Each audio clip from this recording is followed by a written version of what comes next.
상을 얻도록 다름질하라. 12번째 말씀드리겠습니다. 당신이 어찌하여 내게 이같이 말씀하시나이까. 오늘 말씀은 여러분들이 정말 잘 들으시면 많은 은혜가 있고 축복의 말씀입니다. 그러니까 우리가 신앙생활을 한다고 하면서도 이런 거를 잘 모르고 경험하지 못해서 놓치는 경우가 있습니다. 제가 인생을 살아보면서 가만히 이렇게 보니까 우리에게 정말 하나님께서 복을 주실 때가 있는데 그 많지 않습니다. 내 삶을 변화시키고 나의 모든 것이 완전히 변화돼서 새로워지는 그런 큰 변화는 정말 많으면 뭐 한 서너 번은 될 테고 2번, 3번 정도 이렇게 옵니다. 그러니까 여러분들이 기회가 왔을 때 잘 잡으셔야 됩니다. 그 기회를 놓쳐버리면은 언제 또 올지 모릅니다. 그래서 오늘 말씀을 잘 들으시고 여러분 삶에 잘 적용하셔서 여러분에게 하나님께서 어떤 일을 하시려고 한다, 그 기회를 반드시 붙잡고 새로워지시고 축복받는 여러분 되시기를 주님의 이름으로 축원합니다. 많은 사람들이 인생을 세웅지마라고 이렇게 말합니다. 이 세웅지마라는 고사가 어떻게 시작되었습니까? 중국의 저 변방에 어떤 노인이 살았습니다. 그 집에 말이 한 마리 있었는데 이 말이 어느 날 사라져 버렸어. 도망쳐 버렸어. 그 말이 없어졌으니 말은 얼마나 큰 재산입니까? 야, 그러니까 우리 큰일 났다. 우리 이제 망하게 생겼다. 걱정을 하고 있었습니다. 근데 이 말이 어디 나가가지고 암말을 하나 데리고 들어온 거예요. 그러니까 이제 나가서 그렇게 고통스럽고 힘들었는데 2마리가 됐어. 얼마나 기쁩니까? 더군다나 얼마 지나지 않아서 새끼를 낳았어. 지금 말이 다 한 마리도 없었는데 3마리가 돼버렸습니다. 너무 좋았죠. 인생은 이렇게 좋을 때가 있습니다. 근데 어떻게 됐습니까? 그 집 아들이 세상에 망아지를 타다가 떨어져가지고 다리가 부러져 버렸습니다. 그러니까 이제 그건 뭡니까? 이제 불행이 돼버렸죠. 그러니까 인생은 좋은 일이 있다가 또 이렇게 또 불행이 찾아옵니다. 그러니까 이제 불구자로 살게 되었죠. 근데 전쟁이 나버렸습니다. 마을 청년들을 다 끌고 나와서 전쟁터에 가서 다 죽어버렸어. 근데 이 아들은 장애가 있기 때문에 전쟁터에 안 나갔어. 그걸 살았습니다. 그래서 나온 고사가 세옹지마지 않습니까? 그래서 우리 사람들은, 믿지 않는 사람들은 그래, 인생은 다 세옹지마야. 좋은 일도 있고 좋은 일 지나면 나쁜 일도 있고 나쁜 일 지나면 또 좋은 일도 있고 그게 인생이지. 인생은 이렇게 우연히 어떤 일이 생겨서 그렇게 살아가는 거지. 다 그렇게 생각을 합니다. 그러면 예수를 믿는 우리는 어떻습니까? 우리도 그냥 인생이 다 세옹지마고 인생이 다 그렇게 우연히 일어나고 막 그렇습니까? 그게 아닙니다. 우리 인생은 하나님께서 섭리하시고 예정하신 대로 그렇게 진행이 됩니다. 그러니까 여러분들이 하나님 안에서 살아가야 될 이유가 뭐냐면 나는 하나님의 섭리도 싫고 하나님의 예정도 싫고 그냥 내 마음대로 살겠다. 그러면 이제 하나님의 이 섭리에서 벗어나게 되겠죠. 여러분들이 하나님 안에 있으면 하나님께서 계획하시고 예정한 대로 여러분의 삶을, 우리의 삶을 이끌어 가십니다. 우리 성도들의 삶은 하나님께서 다 간섭하시고 그분께서 감독관이 되셔서 모든 것을 진행해 가십니다. 그러니까 여러분들, 여러분 삶을 주님께 맡기시기 바랍니다. 순종하시기 바랍니다. 여러분들, 감독은 선수 한 사람 한 사람을 다 봅니다. 저 선수는 달리기를 잘하고 저 선수는 수비를 잘하고 저 선수는 공격을 잘하고 다 알지 않습니까? 그래서 적절하게 선수를 사용을 합니다. 근데 선수는 자기밖에 몰라. 다른 선수 어떤지 잘 몰라. 그러니까 감독이 모든 게임을 하기 위해서 그 전체적인 선수 구성을 하고 그 작전을 짜고 합니다. 우리의 인생도 마찬가지라니까. 하나님께서 크게 보시고 전체적으로 보시고 거시적으로 봐서 우리의 삶을 이끌어 가십니다. 그러니까 우리의 인생의 길을 하나님께 맡기고 가면은 어려움이 올 수도 있겠죠. 어떤 강한 팀이라도 경기를 하다 보면은 위기를 닥칠 수도 있습니다. 그렇지만 그 위기를 잘 넘어가. 위기를 잘 넘어가는 팀이 강팀입니다. 그렇지 않습니까? 야구를 보시기 바랍니다. 노안 말루야. 그러니까 막 엄청난 위기야. 근데 위대한 투수들은 그거를 잘 넘어갑니다. 그런 것처럼 우리가 정말로 하나님을 믿고 여러분의 삶을 주님께 내어 맡기고 내가 지금 아무리 힘들고 어렵다 하더라도 그분이 인도하신 대로 따라만 가면 하나님께서는 우리 삶에 역사하시고 반드시 복을 주시고 우리를 저 천국으로 인도해 주실 줄로 믿습니다. 오늘 중요한 사람이 한 사람 나옵니다. 이 사람의 삶을 통해서 우리가 깨달으시고 배워야 됩니다. 오늘의 주인공은 사울 왕입니다. 사울. 이 당시에 우리가 이제 지난주에 다른 설교 말씀 드렸고 부활절이 있었고, 그전에는 우리가 또 종료주일이라서 지금 3주 만에 다시 우리가 3일상으로 돌아오지 않았습니까? 그 3주 전에 설교 내용이 뭐였습니까? 이스라엘 백성들이 우리에게 왕을 달라는 거. 왕을. 다른 민족들은 다 왕이 있어서 왕이 지도하고 인도해서 잘 사는데 우리는 왕이 없으니까 맨날 이렇게 우왕좌왕하지 않냐고, 왕을 달라고 합니다. 하나님 입장에서 기가 막히죠. 이스라엘의 백성의 왕이 누굽니까? 하나님이 하나님. 근데 왕이 없다는 거예요. 그 얘기는 뭐죠? 하나님을 완전히 무시하는 거 아닙니까? 하나님은 내가 너희들의 왕이 되겠다고 하는데 우리는 왕이 없다는 거예요. 사람으로 왕을 달라고 이렇게 했습니다. 자, 어쨌거나 그래서 하나님께서는 이스라엘 백성들에게 왕을 주기로 허락을 합니다. 자, 그때 이제 사울이라는 사람이 등장하죠. 오늘 사건이 이렇습니다. 이 사울의 집에 암나기들이 있었는데 얘네들이 집에서 없어져 버렸어. 누가 훔쳐갔는지, 얘들이 가출을 했는지 아무튼 없어졌습니다. 그래서 이제 사울의 아버지 기스가 부르는 거예요. 너 가가지고 나귀를 좀 찾아오라고. 그래서 나귀를 찾아오라고 이제 보내게 됩니다. 근데 희한한 일이 벌어집니다. 하나님께서 이 사울을 사무엘을 만나게 해서 왕으로 삼으시고 기름을 부어주십니다. 왜 그랬을까? 하나님은 사울의 겸손함을 보셨기 때문입니다. 그래서 그를 왕을 세우죠. 근데 여러분, 또 한참 뒤에 가면은 이제 사울이 또 어떻게 됩니까? 교만해집니다. 그래서 어떻게 하셨습니까? 하나님은 사울을 버리십니다. 그리고 다윗을 새로운 왕으로 세우십니다. 그래서 이 사울을 통해서 우리가 알아야 될 건 뭐냐면 우리는 끝까지 겸손해야 된다. 하나님 앞에 설 때까지 늘 겸손하게 살아가야 된다. 이것을 우리가 알려주고 있습니다. 자, 오늘 말씀은 이제 그 겸손했었던, 정말 믿음이 좋았던 그 사울에 대해서 여러분에게 말씀을 드리도록 하겠습니다. 오늘 9장 1절과 2절에 보면은 사울에 대해서 소개해주고 있습니다. 사울은 베냐민 지파였습니다. 베냐민, 우리가 잘 아는 것처럼 야곱의 막내 아들이지 않았습니까? 막내 지파였습니다. 근데 이 막내 지파, 이 베냐민 지파가 사사기를 보면은 큰 위기를 겪습니다. 베냐민 지파가 나머지 11지파를 상대를 해서 전쟁을 벌입니다. 아니, 지금 가나안 땅에 들어와서 그 많은 이방 민족과 전쟁을 벌여야 되는 판에 자기들끼리, 동족끼리 전쟁이 붙었습니다. 근데 베냐민 지파가 1차, 2차는 또 이깁니다. 근데 3차 전쟁에서 하나님께서 베냐민 지파를 패배하게 합니다. 남자가 600명밖에 안 남았습니다. 여자들은 대부분 다 죽고 말았습니다. 그때 베냐민 지파가 하나님 앞에 엎드려서 엄청난 회개를 합니다. 그리고 그들이 겸손해지고 낮아집니다. 낮아졌어. 낮아지니까 무슨 일이 또 벌어졌습니까? 하나님께서 그 많은 지파들 중에서도 베냐민 지파를 통해서 하나님께서 이스라엘의 첫 번째 왕을 세웠다는 겁니다. 그럼 여러분들, 이 겸손하다는 게 이렇게 중요하지 않습니까? 겸손하니까 왕으로 세우고, 교만해지니까 왕에서 내리고, 겸손하니까 베냐민 지파가 겸손해지니까 그 지파를 통해서 하나님이 사용해 주셨다는 겁니다. 여러분, 이런 걸 보고 생각을 해야 돼. 아, 그렇구나.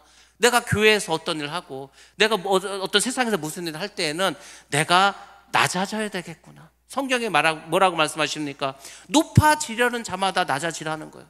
섬김을 받으려고 하는 자마다 다른 사람을 섬기라고 말해주고 있습니다. 그 사람을 하나님은 사용하십니다. 하나님께서는 가장 낮은 자리에 있을 때 그 사람을 가장 높이 세워주십니다. 대표적인 사람이 요셉입니다. 요셉은 종으로 팔려갔습니다. 노비였습니다. 이 당시에 종은 사람이 아니라니까요. 그래서 보디발 장군의 집에서 종으로 평생을 살아갑니다. 그러다가 이제 감옥에도 가게 됩니다. 감옥에도 갔어. 종인데 감옥까지 갔어. 이것보다 더 낮아질 수가 있습니까? 완전히 망가진 인생이죠. 근데 그 요셉이 낮아지고 가장 낮은 자리에 있을 때 어떻게 했습니까? 가장 높은 자리, 국무총리로 삼아주시지 않았습니까? 하나님은 그렇게 일을 하십니다. 여러분들, 만약에 내가 지금 내 인생이 실패했어, 내 인생이 지금 암울해, 내 인생이 막막해, 여러분, 이때가 언제인지 아십니까? 여러분이 가장 낮은 자리에 있었을 때, 가장 크게 실패했을 때, 낙심하고 좌절하고 괴로워하고 이럴 때가 아닙니다. 이때야말로 여러분들이 가장 크게 올라갈 수 있는 기회입니다. 그래서 위기는 기회라고 말하고 있습니다. 여러분, 내가 지금 모든 것을 잃어버려서 건강도 잃어버리고 물질도 잃어버리고 좌절하고 낙심하고 너무너무 힘들고 어려워. 이때가 하나님께 나아갈 때라니까요. 이때가 여러분들이 가장 낮아진 겸손한 모습으로 하나님께 쓰임받을 때라니까요. 이때야말로 우리 인생의 기회인 줄로 믿습니다. 이게 기회라고, 이게 기회. 이 기회를 놓치지 마시기 바랍니다. 철저하게 하나님께 나가서 회개하시고 겸손하시면 하나님께서는 여러분을 다시 새롭게 하시고 힘을 주시고 사용해 주실 줄로 믿습니다. 이걸 여러분 철저히 깨닫으셔야 됩니다. 사울의 아버지 기스, 이 사람은 어떤 사람입니까? 이 사람에 대해서도 성경은 말해주고 있습니다. 이 사람은 하나님께서 보실 때 유력한 사람이라고 성경은 말해주고 있습니다. 유력한 사람은 부자입니다. 덕망이 높은 사람입니다. 도덕성이 높은 사람입니다. 이 사람은 자기 가문인 베냐민이 완전히 망해버렸어. 멸문지화를 당했어. 그 가운데에서 그 위기를 딛고 영향력을 줄 수 있는 사람이 되었다는 겁니다. 그러니까 사울의 아버지 기스도 하나님이 보시기에는 선한 사람이었습니다. 자, 근데 사울에 대해서 이제 조금 더 이제 설명을 이렇게 해주고 있습니다. 사울은 준수한 사람이었다. 그게 뭐냐면 잘생겼다는 겁니다. 사울은 잘생기고 외모도 멋있고 그리고 잘났어. 미남이라는 겁니다. 그리고 키도 훤칠해. 다른 사람보다 이 머리 하나가 더 있어. 다른 사람보다 한 30cm가 더 커. 키도 크죠. 잘생겼죠. 훤칠하죠. 그리고 믿음도 좋아. 하나님 볼 때는 딱 이스라엘 왕으로 정해놓지 않겠습니까? 또 믿음으로 잘 성장했습니다. 근데 이 집에, 이 사울의 집에 사건이 하나 발생했습니다. 사울의 집에 암나귀가 여러 마리가 있었는데 자, 잃어버리게 되었습니다. 그래서 아버지가 이 사울을 불러옵니다. 네가 가가지고 저 좀 찾아오라고. 그래서 사울은 이 사환을 데리고 이제 찾으러 갑니다. 에브라임 삼지를 찾아가. 이 사울이요, 말로는 알겠습니다, 찾으러 가겠습니다 하고 어디 그냥 그늘에 누워서 농땡이 칠 수도 있는데 산에 가서 막 산을 막 뒤지는 거예요. 열심히 막 찾아갑니다. 살리사 땅에 가서도 막 두루 살피는 거예요.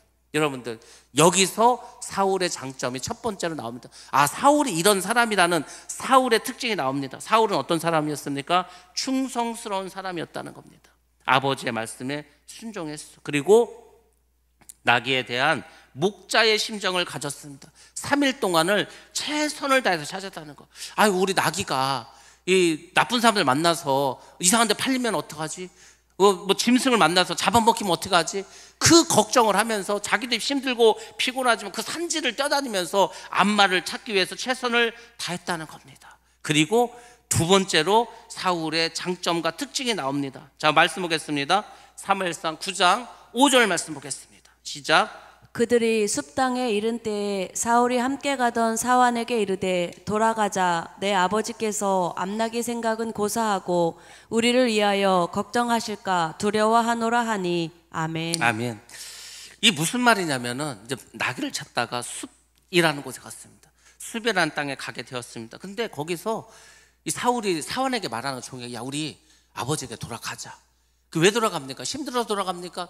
그게 아니에요. 여러분들, 이 생각을 이 나이에 할 수 있다는 게 대단합니다. 뭔지 아십니까? 야, 우리가 3일 동안 찾지 못하고 돌아다니는데 아버지가 우리를 걱정하지 않겠냐? 야, 아버지가 잃어버린 그 암 나귀보다 우리를 더 걱정하시면 어떡하지?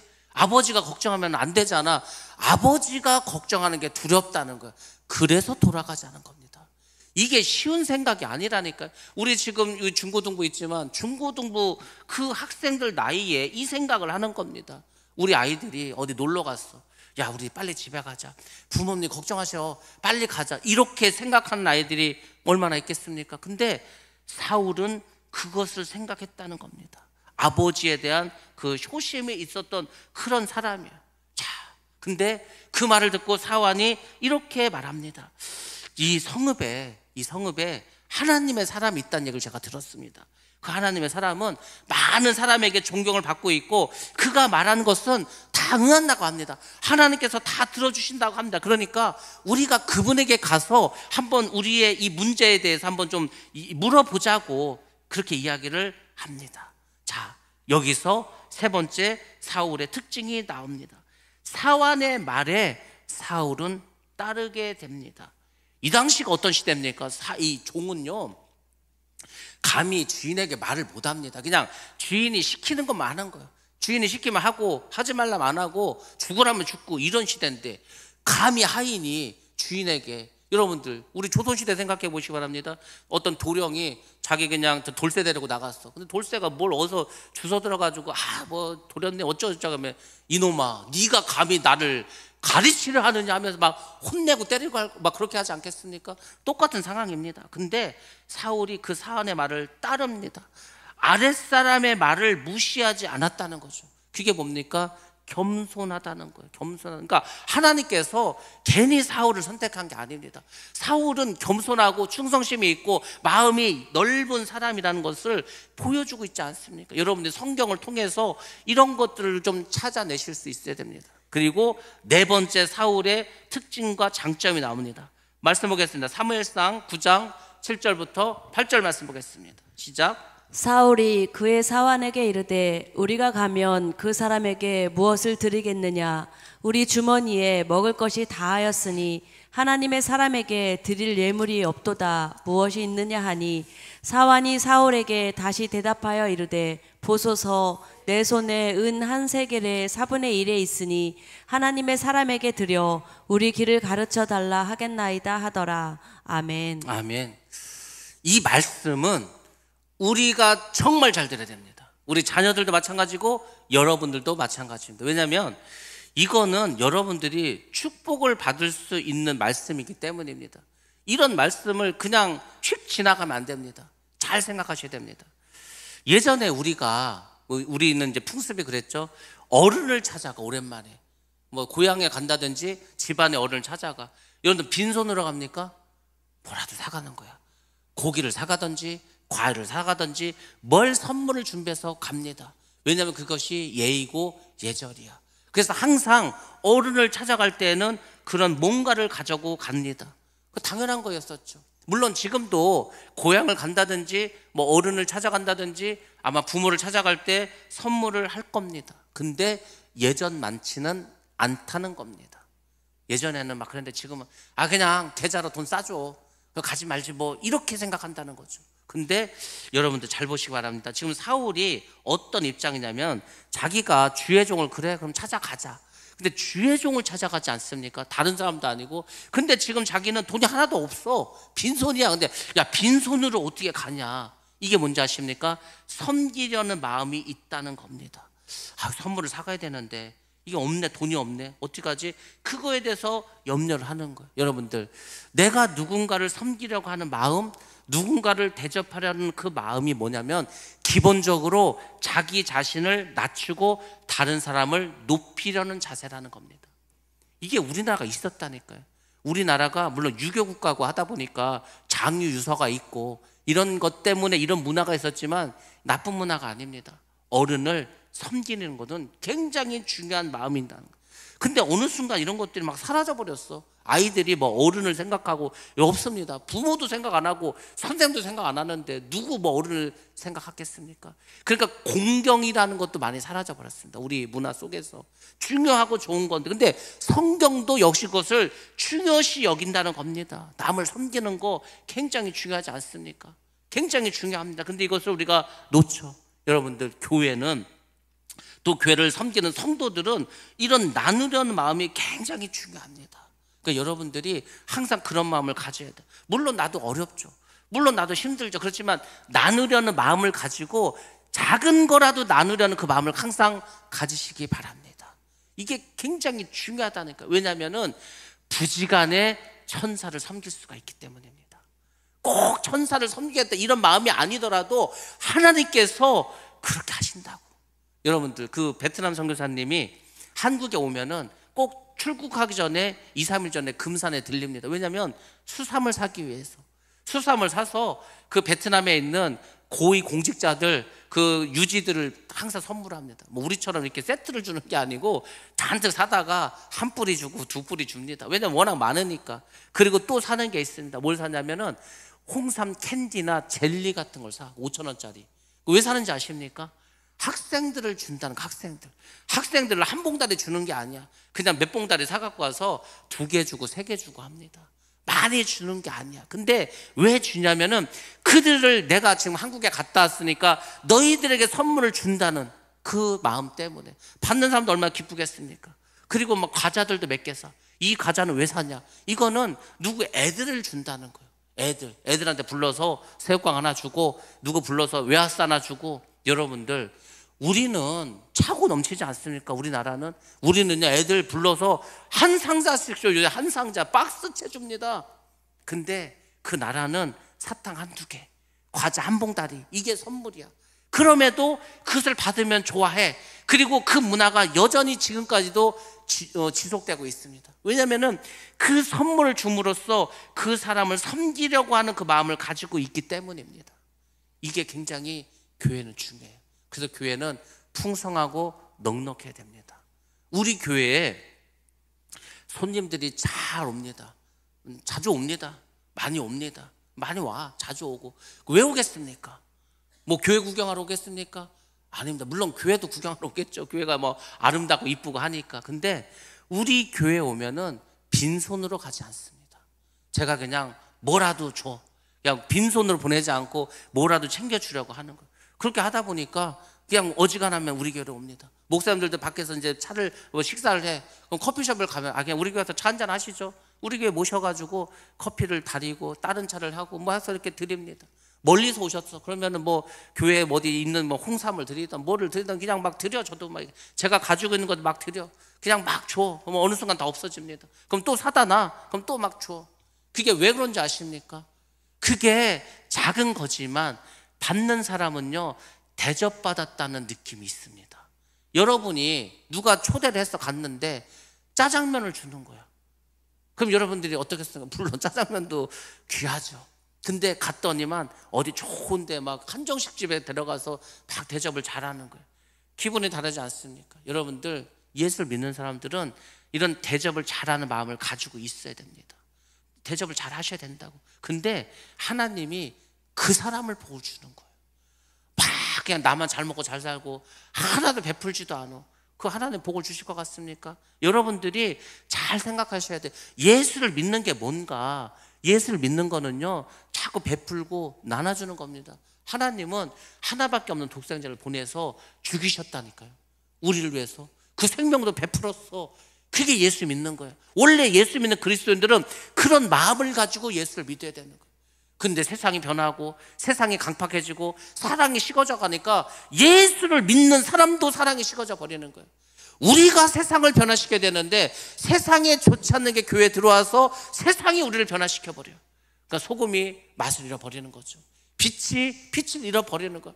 아무 쓸모가 없지 않습니까? 오늘날 기독교인들이 자꾸 숫자가 줄어들고 교회가 세상을 욕으로 먹는 것은 다른 게 아닙니다. 우리가 이대로 살지 못했기 때문에. 그래서 여러분들 베푸시기 바랍니다. 힘들고 어려울 때, 내가 정말 힘들고 어려울 때, 베풀 수 없을 때 그때 베푸는 거예요.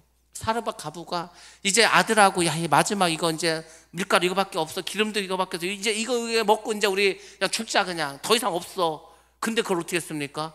사무엘을 주지 않았습니까? 그런 겁니다. 저는요, 우리 그 대전에 있을 때, 큰 교회에 있을 때 그 장로님 한 분이 사업이 망했습니다. 그래서 뭐 미수금 받고 빚 갚을 거 갚고 해가지고 다 정리를 했더니 600만 원이 남았다는 거예요. 아들들 불러놓고, 야, 우리가 이거 어떻게 할까 했더니 그 아들들이 그렇게 말합니다. 그동안 우리가 하나님께서 우리를 도와주셔서 우리와 함께 하셔서 그리고 우리가 잘 먹고 잘 살았는데 우리가 이 돈을 하나님께 감사헌금으로 드리자고. 여러분들, 다 망해서 먹을 것도 없고 돈도 없는데 그나마 남은 그 돈을 하나님께, 그것도 감사헌금의 명목으로 드린다. 그게 쉬울 것 같습니까? 드리는 거. 나도 돈이 없어. 나도 지금 뭐 먹고 살 것도 없고 막 빚이 많어. 그럼에도 불구하고 내가 그래도 그 와중에 힘들지만 하나님께 드릴 걸 드려. 그걸 하나님 보신다니까. 그러면요, 하나님께서 그 사람에게 큰 복을 주십니다.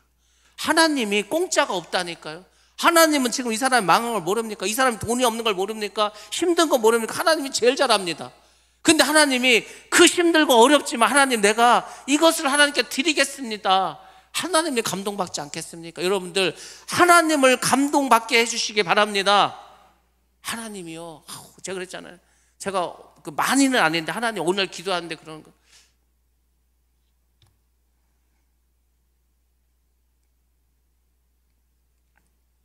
내가 너무 고맙다고. 내가 너무 고맙다고. 내가 너 힘든 것도 알고 어려운 것도 아는데 그래도 네가 이렇게 믿음으로 나아져서 얼마나 고마운지 모른다고. 하나님이 감동하실 때가 있습니다. 여러분들이 인생에서 많지는 않지만은 가끔씩이라도 하나님을 감동시키시기 바랍니다. 하나님 그걸 보시는 거예요. 제가요 이번에 그 신방을 하면서 뭐 나중에 뭐 기회가 있으면 간증도 하겠지만은 룻을 생각해서 룻. 왜냐면은 그분의 삶이 룻 같다. 룻이요 남편이 죽었어. 시아버지 돌아가시고 다 죽었어. 그걸 어떻게 합니까? 신숙도 죽고. 그러니까 이제 시어머니 나오니까 야 너희들은 그냥 너희들 고향 가서 살으라고. 근데요 룻이 그 시어머니를 따라가더라고. 시어머니가 뭐가 있습니까? 아무것도 없어. 남편도 다 죽고 남자가 없어. 먹고 살 것도 없어. 시어머니는 자기 고향으로 가겠다는 거야. 그냥 이스라엘 땅으로 베들레헴으로 가겠다고. 근데 어머니의 하나님이 나의 하나님이 되신다고 하고 따라오지 않았습니까? 그러니까 나오미를 따라가는 것은 이 룻에게는요 그렇잖아. 그 과부 시어머니 따라가서 뭐가 있습니까? 나도 과부고 이제 아무것도 없는데 따라갔어. 따라갔더니요 그 따라간 그 믿음과 그 헌신과 그 사랑을 보시고 하나님이 어떤 복을 주셨는지 아십니까? 룻이 이삭을 주스러 밭을 들어갔는데 밭주인을 만나. 누굽니까? 보아스를 만나지 않습니까? 보아스를 만나고 룻의 팔자가 바뀌어버립니다. 주인집 마님이 되는 거야. 아들을 낳습니다. 그리고 다윗의 증조 할머니가 되지 않습니까? 하나님은 정말 힘들고 어려울 때 그때 우리를 보는 거야. 야 내가 뭐 교회 다녔더니 나도 뭐 헌금 할 만치 하고 나도 하나님께 할 만치 했는데 내가 다 망해버리고 병들고 이 하나님 진짜 있긴 있는 거야? 이런 사람들도 많습니다. 근데 하나님이 그냥 보고만 계시는 거. 어떻게 하는가? 근데 그 어려운 상황 속에서도 믿음의 결단을 해. 그럼 하나님께서 반드시 복을 주십니다. 여러분들 힘들고 어려울 때가 내가 정말 바닥에 내려왔을 때가 그때가 기회라니까요. 그 기회를 반드시 붙잡으시기 바랍니다. 하나님을 감동시키는 여러분 되시기를 주의 이름으로 축원합니다. 그 나누려는 마음이 이렇게 중요하다는 겁니다. 자 결국 하나님의 섭리로 이 사울은 어떻게 됩니까? 선견자 사무엘을 찾아가게 됩니다. 지금 사울의 입장은 나귀를 잃어버렸어. 집으로 가려고 생각을 했어. 근데 그 사안의 말을 듣고서 주의 종을 찾아가는 겁니다. 여러분 이게 얼마나 중요한지 아십니까? 왜 여러분들 문제가 있을 때 주의 종을 찾아가라는 겁니다. 왜 문제가 있는데 왜 주의 종을 찾아오지 않습니까? 그걸 왜 여러분이 해결하려고 합니까? 왜 여러분이 다른 사람을 찾아갑니까? 다른 사람을 찾기 전에 여러분들 주의 종을 찾으시기 바랍니다. 제가 늘 말씀드리잖아. 저는 기도를 하다 보면은 이분이 지금 힘들구나. 이분이 어렵구나. 그냥 대충 감을 잡어. 그러면은요 한편으로 무슨 생각을 합니까? 이분이 전화를 하겠지. 와서 상담을 해달라고 하겠지. 우리 집에 와서 신방 좀 해달라고 하겠지. 은근 기대를 해. 아무 연락을 안 해. 아니 지금 저분이 힘든데 와가지고 지금 뭐 힘들다고 얘기를 해가지고 기도를 받든지 예배를 드리든지 뭘 답을 찾으러 가야 되는데 오지를 않어. 그러면 이제 핑계는 그거죠. 목사님 지금 힘드시고 바쁘시고 여러 가지 뭐 어려운데 뭘 저까지 그렇게 또 얘기를 해가지고 목사님의 지물 하나도 내가 늘려주냐고. 내가 죄송스러워서 못했습니다. 그러면은 여러분 제가 기분이 좋을 것 같습니까? 여러분이 자녀가 있어. 여러분 지금 자녀가 힘든 걸 알아. 어려운 것도 알아. 여러 가지 왕따도 당하고 괴로움도 당하고 힘든 걸 알아. 그럼 당연히 부모 입장에서는 이놈이 와가지고 얘기해 주길 바라지 않겠습니까? 말을 안 해. 그러면 부모는 뭐라고 생각해? 이놈이 나를 우습게 생각하나? 아빠를 못 믿나? 아빠가 힘이 없다고 무시하나? 이렇게 생각할 거 아닙니까? 자녀는 힘들고 어려우면 부모에 가서 말을 해야 되는 거야. 그러면 부모는 아무리 힘들고 어려워도 그 자녀를 위해서 어떻게 해결해 주지 않겠습니까? 제가 아무리 바빠도 아무리 힘들어도 우리 성도가 아프고 힘들다는데 예배를 드려주고 그게 1순위지 않겠습니까? 1순위. 제가 뭐 다른 데 가서 목사님 만나고 있겠습니까? 모든 일을 다 취소하고 미루고서라도 그곳에 그 집에 가서 신방 드리고 예배 드리지 않겠습니까? 그러니까 여러분들이 이 주의 종의 마음을 모르는 거예요. 여러분은 여러분의 입장을 생각을 하지만 저는 다릅니다. 여러분들 힘들고 어려우면은 저를 찾으시기 바랍니다. 왜 저를 찾으시라고 하냐면은 여러분이 물론 하나님에게 가서 하나님께 응답을 받을 수도 있습니다. 근데 시간이 오래 걸려. 왜? 여러분들 바로 하나님께 기도해서 응답을 받으려면은 회개도 해야지. 하나님 뭐 좀 시간이 걸려 아무튼. 근데 저하고 같이 얘기를 하면은요, 어떤 분들 얼마 전에 그랬어. 그분이 한 3주를 고통스러웠다는 거, 힘들었다는 거. 저를 만나고 1시간 얘기하고 그냥 해결해 버렸습니다. 그래서 제가 그랬어. 아니, 저를 만나서 1시간만 얘기하면 해결될 것을 뭘 3주 동안 그렇게 가슴앓이를 했냐고. 몸도 안 좋은데. 그런 겁니다. 제가 그랬잖아요. 저는요, 일부러 정말 그 고3 수학 문제를 일부러 이베스를 봤다니까. 왜냐면 문제가 아주 복잡해. 아유, 뭐 저도 도대체 문제가 저게 뭘 물어보는 건지 몰라. 막 확률도 들어가고 통계도 들어가고 뭐 각도도 들어가고 뭐 너무 복잡해. 아, 근데 그 선생님은요, 그거를 5분 만에 다 풀더라고. 저는요, 24시간을 줘도 못 풀어. 너무 어려워서. 근데 5분 만에 다 풀어. 그게 너무 신기하더라고. 여러분들, 여러분이 평생을 풀 수 없는 문제도 하나님께 한 번 기도함으로 하나님이 해결할 수 있을 줄로 믿습니다. 주의종을 찾아와서 상담하면은 그 문제를 빨리 해결할 수가 있습니다. 그러니까 지금 보시기 바랍니다. 사울은 문제가 있어. 어쨌거나 지금 나귀를 찾아가야 돼. 근데 자기는 찾을 길이 없어. 근데 사환이 주의 종을 찾아가자는 거예요. 그 찾아가지 않습니까? 결국 사무엘을 통해서 사울은 하나님을 만나게 됩니다. 왜? 겸손했기 때문에, 충성했기 때문에, 순종했기 때문에 그 복을 받을 수가 있었다는 겁니다. 하나님은 일을 어떻게 하는지 아십니까? 신묘막측하게, 오묘하게 그분은 일을 해 나가십니다. 우리의 길을 인도하실 때 여러분들, 계획은 사람이 한다 할지라도 그 길을 인도하시는 분은 하나님이신 줄로 믿습니다. 사울과 사환이 성읍을 향해서 갑니다. 그때 어떤 소녀를 만나, 물길로 가는 소녀를 만났습니다. 그래서 물어봅니다. 야, 선견자가 어디에 있냐 물어봤죠. 그랬더니 그 소녀가 말합니다. 오늘 사무엘이 이 산당에 제사를 드리려고 성읍에 들어왔다는 거예요. 그러니까 빨리 가면은 그분을 만날 수가 있다고 합니다. 이 당시에 사무엘은, 이 당시에 뭐 성전이 있습니까? 뭐가 있습니까? 사무엘이 동네마다 돌아다니면서 순례하면서 말씀을 가르치고 제사를 드리고 그들의 문제를 해결해 주지 않습니까? 그러니까 사울을 만나기 쉽지 않습니다. 지금은 전화해가지고 목사는 어디 계세요? 물어보면 되잖아. 이 당시에 전화가 있습니까? 사울이 사무엘의 뭐 스케줄을 알겠습니까? 모릅니다. 그런데 하나님께서 어쨌거나 사무엘과 사울을 만나게 하기 위해서 마침 사무엘은 이곳에 오게 했고 마침 사울은 나귀를 잊어버려서 이 성읍으로 들어올 수 있게 해줬다는 겁니다. 자, 그때 사무엘은 산당으로 가는 중이었습니다. 왜 산당으로 갔냐면 사무엘이 축복 기도를 해야 그곳에 있는 사람들이 그 제물을 먹을 수가 있습니다. 우리가 출애굽기를 통해서 제사를 배우지 않습니까? 하나님께 제물을 드리죠. 근데 그 제물을 사람들이 먹으려면 먼저 제사장이 그 손을 얹고 기도를 해야 되는 거예요. 축도를 해야 되는 겁니다. 그러니까 사무엘은 이제 산당에 가서 사람들 음식을 먹을 수 있게 하기 위해서 산당으로 가는 길이었습니다. 사울과 이 사환도 역시 성읍으로 들어가서 그 길로 가고 있었습니다. 그 절묘한 타이밍에 이 사람들을 만나게 해주셨습니다. 이게 우연입니까? 우연이 아닙니다. 이것은 하나님께서 섭리를 통해서 인도해 주신 겁니다. 하나님은 항상 합력하여 선을 이루십니다. 이 사람은 이 사람대로 일을 시키고 쭉 진행시켜, 이 사람은 이 사람대로 일을 진행시켜, 그리고 만나게 합니다.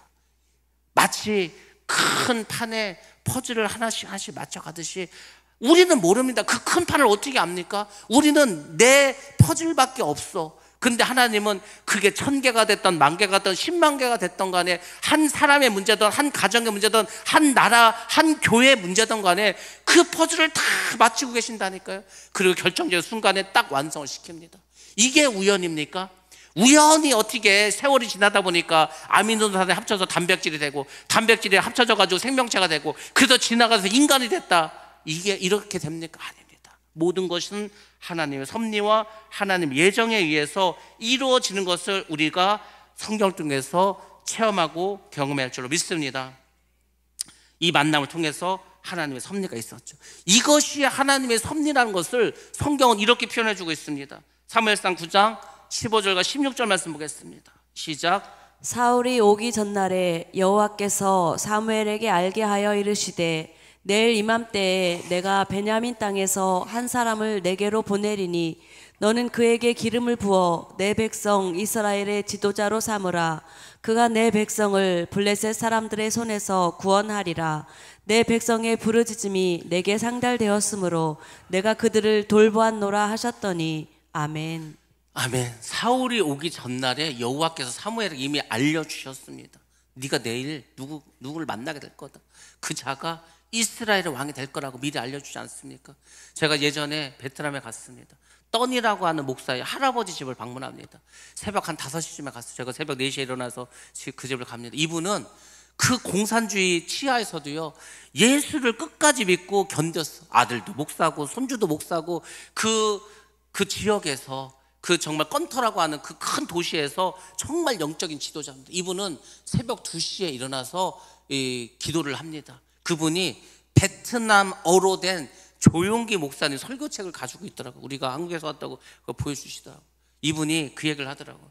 자기가 오늘 아침에 새벽에 기도를 하는데 2시에 일어나 기도하는데 하나님께서 너희 집에 오늘 귀인들이 찾아갈 거라고 그렇게 말씀하셨다는 거예요.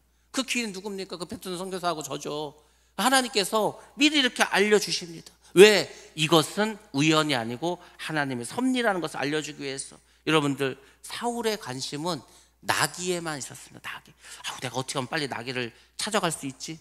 이 생각만 했죠. 근데 하나님은 나귀가 아니라 하나님은 이미 그를 왕으로 세울 계획을 가지고 계시고 있다는 겁니다. 베드로는 물고기에만 관심이 많았습니다. 야, 내가 어떻게 하면 물고기를 많이 잡지? 어디 가서 물고기 잡지? 그 생각을 하고 있었는데 예수님은 베드로를 그분의 제자를 삼을 것을 계획하고 준비하고 계셨다는 겁니다. 이게 뭔지 아십니까? 여러분이 먹고 사는 문제만 관심이 있고 여러분이 아무 뭐도 없은 지금 이 시점에 하나님은 여러분을 어떻게 사용하고 어떻게 하나님의 사명제로 사용할 것을 작전하시고 계획하시고 준비하고 계신다는 겁니다. 이게 감독의 모습이라고 하지 않았습니까? 지금 우리 자녀들도 있고 학생들도 있고 어른도 있고 다 있지만은 하나님 우리 한 사람 한 사람에 대한 다 계획을 가지고 있어요. 왜냐하면은 우리 모두가 이 교회라고 하는 공동체를 이루고 있는 지체지 않습니까? 눈은 눈대로, 귀는 귀대로, 다리는 다리대로 다 역할이 있는 거예요.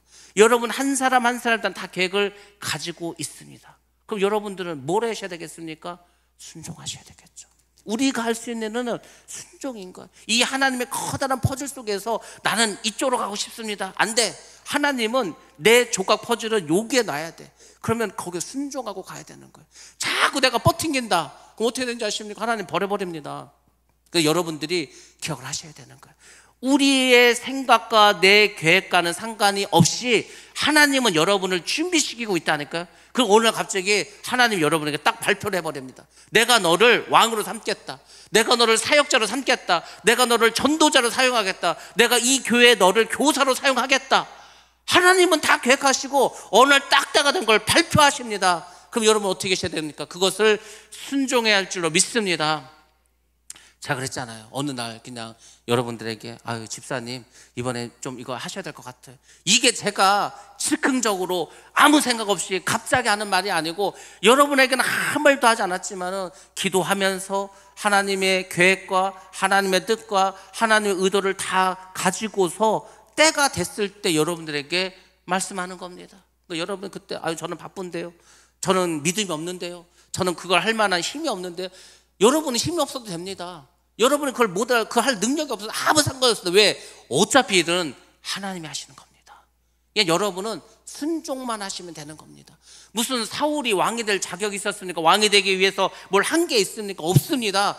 그렇지만 하나님은 그분의 계획과 섭리에 의해서 그를 블레셋에서 이스라엘을 구원하기 위한 왕으로 삼으셨다는 것을 기억하시기 바랍니다.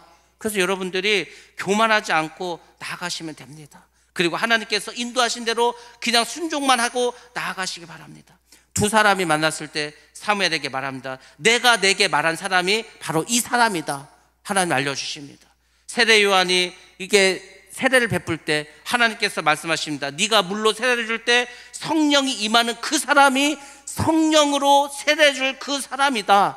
하나님은 인도하시고 만나게 하시고 사역을 하십니다. 이제 사울이 성 안으로 들어갑니다. 사무엘을 만나게 됩니다. 물론 사무엘을 알아보지는 못했습니다. 그렇지만 사무엘은 말합니다. 네가 먼저 산당에 올라가라. 왜 산당에 미리 올라가라고 합니까? 사실 사무엘도 사울을 왕으로 만들 모든 준비를 하고 있었습니다. 갔더니 어떻게 합니까? 장로 30명을 모아놨어. 그리고 요리사를 부릅니다. 야, 내가 어제 주문했던 그 요리 갖고 오라는 거야. 가장 맛있는 널쩍 다리의 살을 갖고 오라는 거야. 그리고 사울을 가장 상석에 앉힙니다. 그리고 식사를 하게 합니다. 식사를 하고 이제 사무엘이 사울을 데리고 한 집에 갑니다. 은밀한 회담을 합니다. 무슨 말을 하겠습니까? 하나님께서 당신을 왕으로 삼으셨다고. 그 왕이 되면은 주의할 것이 무엇이라고 그것을 말합니다. 그 다음 날이 되었습니다. 다시 사울을 부릅니다. 그리고 하나님의 말씀을 전합니다. 하나님의 말씀을 전합니다. 그리고 어떻게 합니까? 10장에 가면은 사무엘이 사울에게 기름을 부어서 왕으로 선포합니다. 하나님은 이렇게 일을 합니다. 그때 이 사울이 자기에게 왕이 된다고 하는데 그 말을 듣고 한 얘기 뭔지 아십니까? 오늘 제목입니다. 당신이 어찌하여 내게 이같이 말씀하나이까? 나는 그런 존재가 아닙니다. 우리 지파 베냐민 보잘것 없습니다. 나는 그걸 할 만한 능력도 없습니다. 겸손하게 나갔다는 겁니다. 겸손하게 나갈 때 하나님은 우리를 사용하십니다.